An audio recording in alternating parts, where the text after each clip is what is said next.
സർക്കാർ വാങ്ങിയ നെല്ലിന്റെ കാശ് കിട്ടാത്തതിൽ പ്രതിഷേധിച്ചുകൊണ്ട് കേരളത്തിലെ നെൽ കർഷകർ പട്ടിണി സമരം നടത്തുന്നു.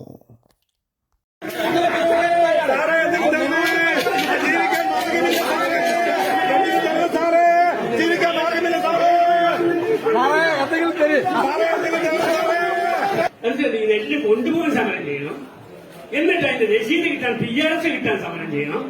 ഇതൊന്നും അംഗീകരിച്ച് കിട്ടിയിട്ട് ബാങ്കിൽ കൊടുത്തിട്ട് അവർക്കൊരു ഡേറ്റ് ഏപ്രിൽ 15 വരെ അംഗീകരിച്ച PRSന് പൈസ കൊടുക്കുള്ളൂ.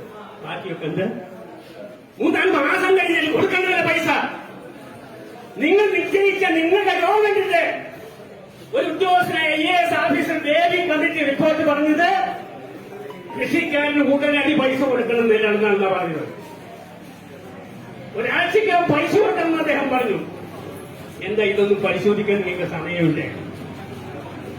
ഇതൊന്നും നോക്കാനുള്ള നേരം ഈ ഭരണാധികാരികൾക്കില്ലേ? എന്ത് പറഞ്ഞാലും പൈസയില്ല. വേറെ പലരും പൈസയുണ്ടല്ലോ, ഞാൻ അതൊന്നും വിശദീകരിക്കില്ല. കൃഷിക്കാരന്റെ കയ്യിൽ നിന്ന് വാങ്ങി നിങ്ങൾ 1600 കോടി ഉറുപ്പിക നിങ്ങൾ പലരും കൊടുത്തിട്ടുണ്ടാകും ഭൂമി തരം മാറ്റലെന്ന് പറഞ്ഞിട്ട്. അങ്ങനെ കിട്ടിയ 1600 കോടി ഉറുപ്പിക, ആ 1600 കോടി ഉറുപ്പിക നമ്മുടെ ബഹുമാനപ്പെട്ട ഹൈക്കോടതി പറഞ്ഞത് നിങ്ങളത് വകമാറ്റി ചെലവ് ചെയ്യരുത്, കർഷകന്റെ അഭിവൃദ്ധിക്ക് വേണ്ടി അവരുടെ ക്ഷേമത്തിന് വേണ്ടി ചെലവാക്കണമെന്ന് കേരളത്തിലെ ഹൈക്കോടതി പറഞ്ഞില്ലേ? എവിടെ 1600 കോടി ഉറുപ്പിക?